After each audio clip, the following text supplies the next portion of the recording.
اسلام شهداء اسلام امام خمینی رحمت الله علیه خصوصا شهید علی حسین حسینی شهداء ملت جعفری سورة المبارک الفاتحه بسم الله الحمد لله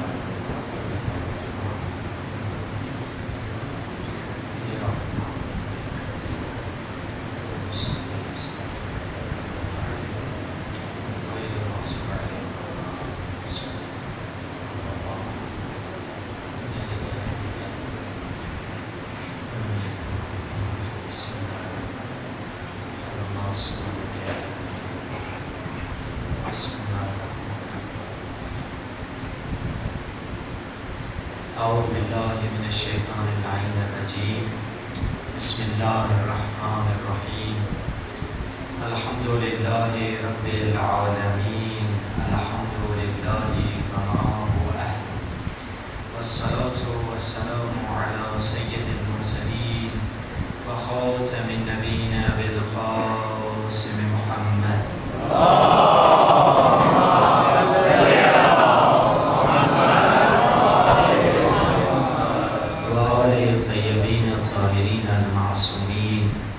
واللعنة دائمة على أعدائهم أجمعين من الآن إلى لقاء يوم الدين. دعاء فرج کی تلاوت کرتے ہیں. الہی ازمان البلاء وبرها الخفاء وانكشف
في كتابه المجيد وفرقانه الحميد وقوله الحق وهو أصدق الصادقين. بسم الله الرحمن الرحيم. بقية الله خير لكم إن كنتم مؤمنين. صلوات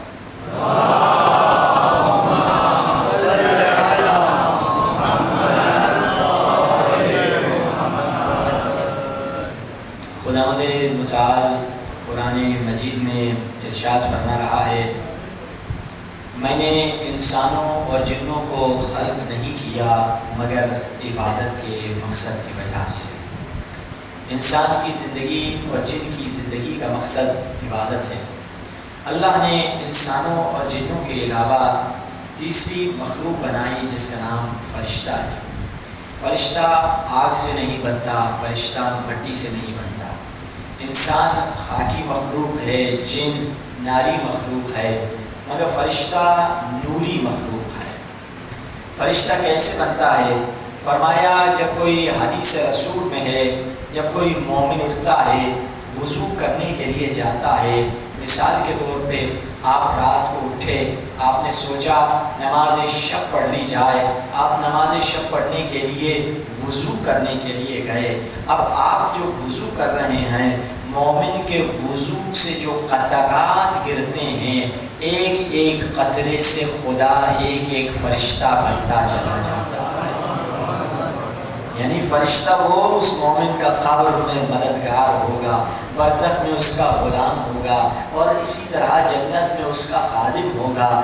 فرشتے حدیث رسول کے مطابق بنتے ہیں مومن کے عمل صالح سے۔ اب قرآن اٹھائیے، قرآن میں آواز آئی، خدا فرشتوں سے کہہ رہا ہے انی جاعل فی الارض خلیفہ، اے فرشتوں میں پہلا انسان بنانے کے لیے جا رہا ہوں۔ یہ قرآن کی آیت بتلا رہی ہے ابھی نبی آدم کی خلقت نہیں ہوئی، پہلا بشر خلق نہیں ہوا، مگر نبی آدم کی خلقت سے پہلے فرشتے موجود تھے۔ حدیث رسول بتلا رہی ہے فرشتے بنتے ہیں مومن کے عمل صالح سے۔ تو سوال یہ پیدا ہوتا ہے یہ فرشتے کس کی عبادتوں کے صدقے میں وجود میں آئے؟ یہ فرشتے کن کی وضو کے صدقے میں وجود میں آئے؟ تو تسلیم کرنا پڑے گا نبی آدم کی خلقت سے پہلے کچھ ایسی ہستیاں تھیں جو عبادت کرتی چلی جا رہی تھی، فرشتے بنتے چلے جا رہے تھے۔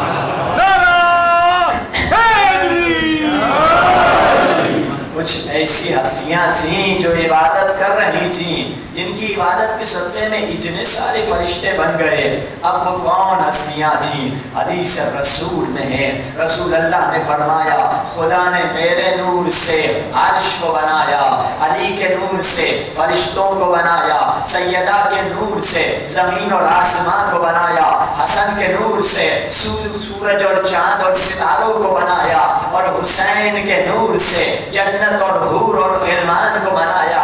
اب اگر کسی کو جنت جانے کی طرف ہے اسے در حسین پہ آنا ہی پڑے گا۔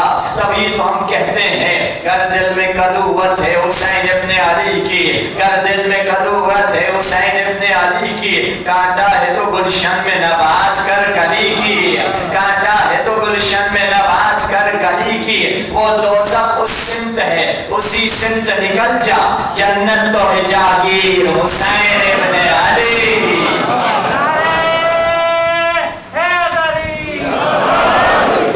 یہ وہ ہستیاں ہیں کہ جنت ان کے صدقے میں بنی ہے، جنت ان کے نور کے بدولت بنی ہے۔ اب آپ دیکھیے کہ فرشتوں کو انہوں نے کہاں کہاں مدد کی۔ رسول اللہ تشریف فرما ہے، مولا علی تشریف فرما ہے، جبریل بھی ہیں۔ جب مولا علی اندر آتے ہیں تو جبریل علی کے احترام میں کھڑے ہو جاتے ہیں۔ رسول اللہ اکثر لوگوں سے اس طرح کے سوال کرتے تھے کہ علی کی عظمت لوگوں کے زبانوں سے کہلوائیں۔ تو اس مرتبہ رسول اللہ نے جبریل سے پوچھا جبریل تمہاری عمر تو بہت زیادہ ہے، علی تو جوان ہے، جوان کے احترام میں کھڑے ہو جا رہے ہو۔ جبریل نے کہا یا رسول اللہ ایسی بات نہیں، علی نے مجھے علم دیا ہے، یہ میرے استاد اور میں ان کا شاگرد ہوں۔ بھائی کہا جبریل بتاؤ کب علی نے تمہیں علم دیا تھا؟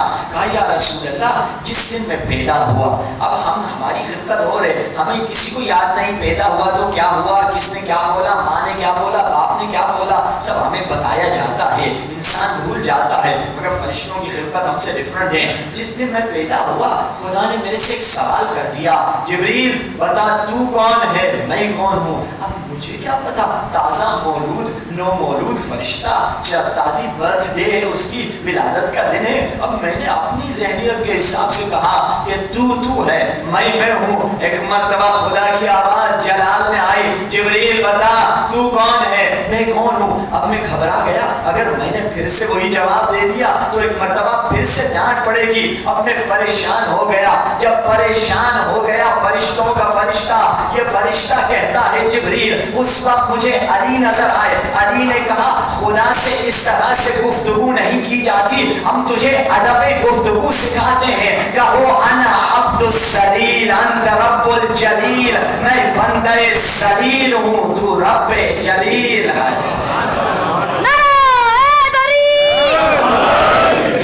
میں بندہ ذلیل ہوں. علی نے صرف ہمیں دعائے کویل نہیں سکھائی، علی کے بیٹے نے صرف ہمیں دعائے رفع نہیں سکھائی، علی کے پوتے زین العابدین نے صرف ہمیں دعائے ابو حمزہ سماری نہیں سکھائی، بلکہ فرشتوں کو بھی یہ خدا سے گفتگو کرنے کا طریقہ سکھا رہے ہیں. اب ایک مرتبہ پوچھا اچھا جبریل ٹھیک ہے علی نے تمہاری مدد کی، جبریل بتاؤ تمہاری عمر کیا ہوگی؟ کہا یا رسول اللہ اس زمانے میں تو نہ عیسوی کیلنڈر تھا، نہ شمسی کیلنڈر تھا، نہ اسلامی کیلنڈر تھا، نہ انگریزی کیلنڈر تھا. یا رسول اللہ میں آپ کو عمر کیسے بتاؤں؟ جبریل بتاؤ. چلیے یا رسول اللہ ایسے بتاتا ہوں کہ شمس یطلع کل 30,000 سنۃ.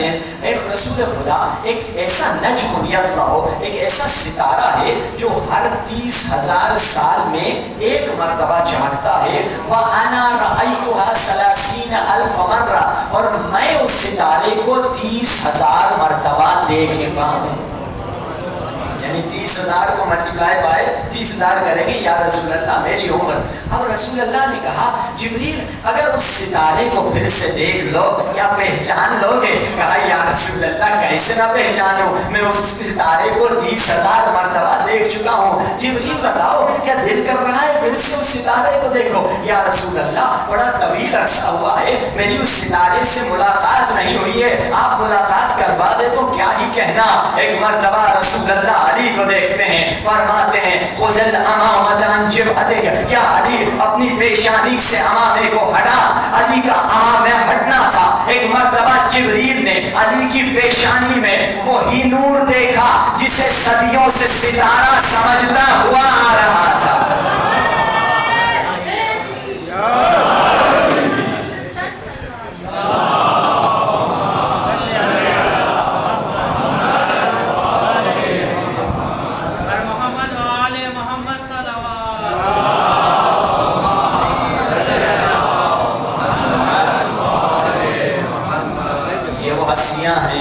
جنہوں نے عالم خلقت یعنی عالم ذر میں، ہمارے پاس 2-3 عوالم ہیں. پہلے ہم عالم ذر میں تھے جہاں فیصلہ کیا گیا کہ کون کس گھر میں پیدا ہوگا، اس کے کردار کے مطابق کوئی انسان مومن پیدا ہوا، کوئی غیر مومن پیدا ہوا، کوئی کافر گھر میں پیدا ہوا، کوئی سید گھر میں پیدا ہوا، کوئی غیر سید گھر میں پیدا ہوا، کوئی امیر کے گھر میں پیدا ہوا، کوئی فقیر کے گھر میں پیدا ہوا. وہ عالم ذر میں فیصلہ ہوا تھا. ادھر بھی ہمارے کردار کی وجہ سے، اور یہ عالم پھر آنے والا عالم عالم قیامت ہے. یعنی اس وقت بھی اہل بیت نے ان فرشتوں کی مدد کی ہے. اب ہمارا مقصد کیا ہے اس فرش ازرا کو بچھانے کا؟ کہ خود کو تیار کریں اس خلافت الہیہ کے لیے، اس امام دوران کے لیے. دیکھیے فرق ہے امام اور نبی میں.